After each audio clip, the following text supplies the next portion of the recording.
সালামু আলাইকুম রহমতুল্লাহ বারাকাতু। প্রিয় শিক্ষার্থী বন্ধুরা, আশা করি সকলে ভালো আছেন। শুভেচ্ছা নিরন্তর। লার্নিং কম্পিউটার ফেসবুক গ্রুপে আপনাদেরকে স্বাগত। আপনারা জানেন যে এই গ্রুপটির মাধ্যমে আমরা এই কম্পিউটারের বিভিন্ন কোর্স শিক্ষা দিয়ে থাকি। এই মুহূর্তে আমাদের যে কোর্সটি চলছে সেটা হলো মাইক্রোসফট ওয়ার্ড, যেটার একটি ক্লাস, ওরিয়েন্টেশন ক্লাস অলরেডি হয়ে গেছে। আপনারা যারা এখনো আগের ক্লাসটি দেখেন নাই, তারা গ্রুপ থেকে আগের ক্লাসটি দেখে নেবেন। আর আজকে আমরা আহ, শুরু করতে চাচ্ছি মোটামুটি এই মানে মাইক্রোসফট ওয়ার্ডের প্রথম থেকে মোটামুটি আমরা ক্লাসটা শুরু করতে চাই। আপনারা আমি স্ক্রিনটা শেয়ার করছি। আপনারা লক্ষ্য করে খুবই মনোযোগ সহকারে ক্লাসটা খেয়াল করবেন।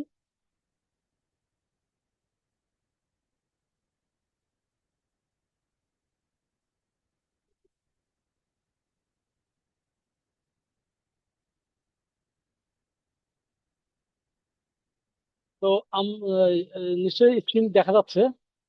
একটু যারা এই, মানে স্ক্রিন দেখা যাচ্ছে কিনা এটা একটু আমাকে লিখে জানান, হ্যাঁ? আচ্ছা, আমাদের কোর্স আজকে আমরা কোথা থেকে শুরু করব?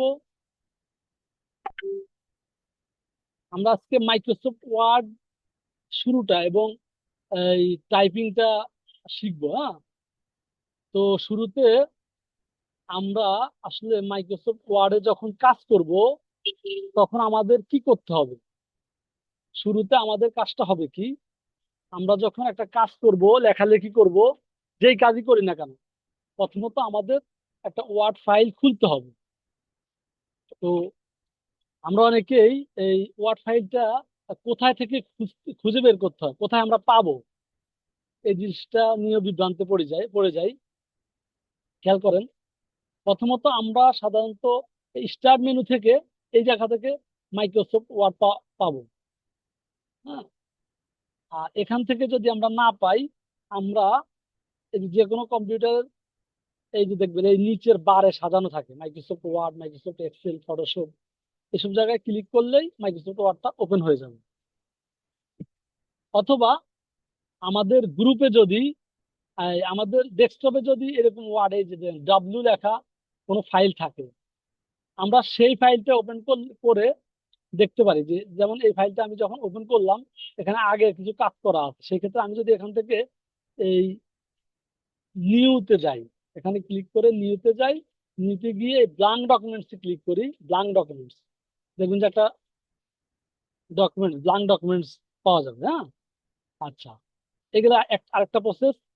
আরেকটা প্রক্রিয়া আছে, যে প্রক্রিয়ায় আমরা আসলে কোনো কিছুই না খুঁজে কোনো জায়গায় যাব না, কোনো জায়গায় না যেই আমরা একদম এই রাইট বাটন ক্লিক করব, রাইট বাটন ক্লিক করে এই নিউতে গিয়ে এই দেখেন মাইক্রোসফট ওয়ার্ড, এখানে ক্লিক করলে এরকম একটা ডকুমেন্টস আমাদের সামনে চলে আসবে। আমরা এখানে রিনেমিং করে যে কোনো নাম দিতে পারি, হ্যাঁ? মনে করেন এই 444 দিয়ে ফাইলটার নামটা রিনেম করলাম, এবার ফাইলটা ওপেন করলাম। এবার আমি আমার মতো করে এখানে কাজ করতে পারবো। আচ্ছা, এখন আমরা মোটামুটি ফাইলটা ওপেন করা শিখে ফেলেছি। অর্থাৎ আমরা এই একটা প্ল্যাটফর্ম পেয়েছি কাজের জন্য, অর্থাৎ একটা পেজ আমরা পেয়েছি। এখানে যে আমি আমি লেখালেখি করবো, টাইপ করবো, কি করবো, এটা এই ধারাবাহিক ভাবে আসবে কি আমরা আসলে করতে চাই। এখন প্রথমত আমরা পেজটা পেয়েছি, আমাদের পেজটা পাওয়ার পরের কাজটা হলো, আমরা যদি কিছু লিখতে হয় তাহলে আমাদেরকে কি জানতে হবে? আমাদেরকে টাইপিং জানতে হবে। আমি তো টাইপ করে লিখবো, তাই না? আচ্ছা, আপনাদেরকে এই বিষয়ে বেসিক কিছু কথা বলে নিই। সেটা হলো এই, আপনি লক্ষ্য করবেন, যখন কোনো চাকরির সার্কুলার, অর্থাৎ কম্পিউটারের কাজের কোনো সার্কুলার, চাকরির সার্কুলার আমরা পাই, মনে করেন অফিস কাম কম্পিউটার, অফিস সহকারী, এইসব পোস্টে যারা কম্পিউটারে কাজ করবে, তাদের কিন্তু দেখবেন যে তাদের সার্কুলারে লেখা থাকে যে আপনি মিনিটে বাংলায় কত অক্ষর টাইপ করতে পারেন, বা মিনিটে ইংরেজিতে কত ওয়ার্ড টাইপ করতে পারেন। ঠিক আছে? অর্থাৎ আপনাকে কিন্তু এটা বলা থাকে না যে আপনি আসলে কম্পিউটারে কি কি জানেন, কত কিছু জানেন। মূলত মেইন জিনিসটা লেখা থাকে যে আপনি মিনিটের ভিতরে কত পেজ আপনি করতে পারেন, মানে টাইপ করতে পারেন, কত কত ওয়ার্ড টাইপ করতে পারেন। এটার উপর মানে আপনাকে মেজারমেন্ট করা হবে যে আসলে আপনি কম্পিউটারের কাজ কতটুকু জানেন।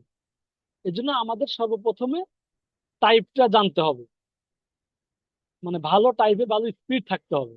যে কোনো জায়গায় গেলে প্রথমে টাইপিং স্পিডটা দেখবে। আচ্ছা, সেই টাইপিং স্পিডটা যদি ভালো স্পিড করতে হয়, প্রফেশনালি টাইপিং করার বিষয়ে আমরা কিভাবে শিখবো? আচ্ছা, এই বিষয়টা আমরা কথা বলতেছি। আর আরেকটা বিষয় বলি যে টাইপিং শেখার জন্য বেশ কিছু টাইপিং সফটওয়্যার আছে, টাইপ মাস্টার, আরো কি কি নানান নামে আপনারা গুগলে গিয়ে এই দেখতে পারবেন, এবং সেই সফটওয়্যার সেট আপ দিয়েও আপনারা টাইপিং শিখতে পারবেন। কিন্তু তার বাইরেও প্রথম কথা হলো যে আপনারা টাইপিংটা আসলে করবেন কিভাবে। যেমন আমাদের দুই হাতের এই এই এই 10টা আঙ্গুল দিয়ে কিন্তু আমরা টাইপ করি, তাই না? আমাদের এই 10টা আঙ্গুলের কিন্তু নাম আছে। হ্যাঁ, এটা তর্জনী, মধ্যমা, অনামিকা, কনিষ্ঠ, আর যেটা একটাকে আমরা বৃদ্ধাঙ্গুল বলি। এটা দিয়ে সাধারণত আমরা স্পেস বার চাপি, তেমন কোনো এর বাইরে অন্য কোনো কাজ করি না, দুই হাতেরই। হ্যাঁ, তর্জনী, মধ্যমা, অনামিকা, কনিষ্ঠ। তো কিবোর্ডে যে ওয়ার্ড গুলো আছে, যে অক্ষরগুলো আছে, এই অক্ষরগুলোকে কিন্তু এই 10টা আঙ্গুলের ভিতরে ভাগ করা আছে। এখন প্রথমত ইংরেজি কিবোর্ড আমাদেরকে শিখতে হবে। আর আমরা যখন ইংরেজি কিবোর্ড শিখতে পারবো, ইংরেজি লিখতে পারবো, তখন আমরা বাংলা শিখা সহজ হয়ে যাবে। কারণ প্রত্যেকটা ইংরেজি কির ভিতরেই বাংলা 2টা করে কি দেওয়া আছে।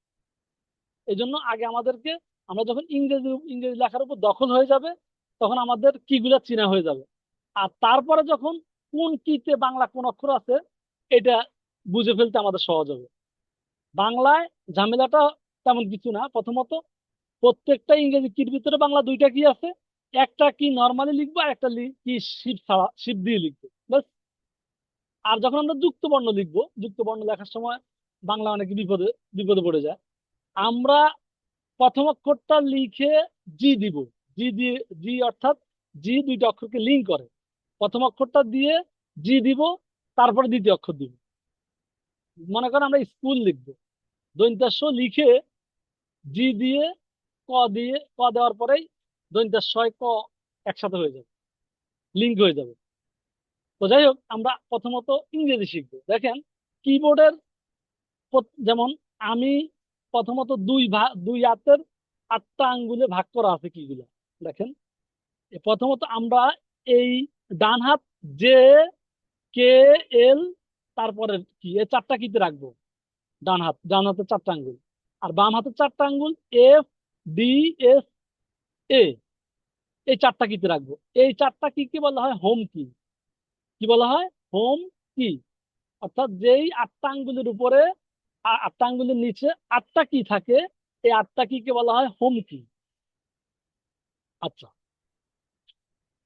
এবার এই আঙ্গুল দিয়ে, বাম হাতের এই আঙ্গুল দিয়ে আমি কোন অক্ষরগুলো লিখবো?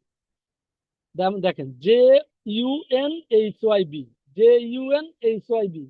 আমার কিবোর্ডে, ল্যাপটপের কিবোর্ডে একটা সমস্যা আছে বিধায় ওই অন্যান্য অক্ষর উঠতেছে। এটা আপনারা আপনাদের কিবোর্ডে ঠিকই উঠবে। হ্যাঁ, তো খেয়াল করেন, J U N H Y B, এই 6টা অক্ষর লিখবো আমি এই তর্জনী দিয়ে।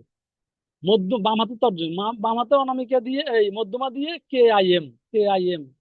আর বাম হাতের অনামিকা দিয়ে এলও, আর বাম হাতের কনিষ্ঠ দিয়ে পি। তদ্রূপ ভাবে ডান হাতের এই এই তর্জনী দিয়ে এফ আর সি জি T V, F R C জি টি ভি। আর মধ্যমা দিয়ে, বাম হাতের মধ্যমা দিয়ে ডিইএক্স, ডিইএক্স। বাম হাতের অনামিকা দিয়ে S W Z, S W Z A Q. কনিষ্ঠ। আমরা এইভাবে লিখবো। আমরা কোনোভাবেই এই হাতের আঙ্গুল দিয়ে অন্য হাতের অক্ষর লিখবো না, বা এই হাতের আঙ্গুল দিয়ে অন্য আঙ্গুলের অক্ষর লিখবো না। ঠিক আছে? তো আর কিবোর্ডে আমাদের অন্য অন্য যে জিনিসগুলো আছে, F 1, F2, F3, F4, F5, এই কিগুলাকে ফাংশনাল কি বলা হয়। ফাংশনাল কি বলা হয় এই জন্য এগুলো সাধারণত কম্পিউটার যখন কোনো ফাংশনাল কাজ করা হয়, কাজ করি আমরা, সেই মুহূর্তে এই কিগুলা কাজ করে। আচ্ছা, আর তারপরে যেটা আছে, এই 1 2 1 2 3 4 5 6 7, এগুলোকে নিউমেরিক কি বলা হয়? নিউমেরিক কি বলা হয় 1 2 3 4 5 7 থেকে 0 9 পর্যন্ত। আর এই ABCD এগুলোকে আমরা সাধারণত অ্যালফাবেট কি বলা হয়? অ্যালফাবেট। ঠিক আছে। এর বাইরে tab, caps lock, shift, control, alter, num lock, backspace, page up, page down, home, enter, screenshot, num lock, insert, delete ইত্যাদি কিগুলো আছে। এই কিগুলা বল দিলাম এই জন্য যে কিগুলার সাথে যেন আপনারা পরিচিত হয়ে নিতে পারেন। তো আজকের ক্লাসটা আমাদের মূলত এই টাইপের উপর, মেইনলি টাইপের যে বিষয়টা, অর্থাৎ কোন আঙ্গুল দিয়ে কোন অক্ষরগুলো আমরা লিখবো, সেই এই কাজটাই করবো। এই ক্লাসের হোমওয়ার্কটা থাকবে আপনারা, আমি যেভাবে দেখাই দিলাম, JUNHIBKIMLOP, JUNHIBKIMLOP, FRC GTV, DX, SWZ, এই কাজটা আপনারা যে আঙ্গুলের লেখা ওই আঙ্গুল দিয়ে লিখবেন, অন্য আঙ্গুল দিয়ে কোনোভাবেই লিখবেন না। এবং পৃষ্ঠাকে পৃষ্ঠা এটা টাইপ করে ফেলবেন। এই টাইপের স্ক্রিনশট আপনারা লার্নিং কম্পিউটার ফেসবুক গ্রুপে দিবেন, যাতে করে অন্যরা আপনারটা অন্যরা দেখতে পারে, আপনি অন্যটা দেখতে পারেন, একজন একজনটা দেখে ইন্সপায়ার হইতে পারে। যে যত টাইপ বেশি করবে সে তত স্কিল হবে, এটা মাথায় রাখতে হবে। এই জন্য পৃষ্ঠাকে পৃষ্ঠা টাইপ করে ফেলবেন। যখন আপনি একদম চোখ বন্ধ করে লিখবেন, JUNHIBKIMLOP,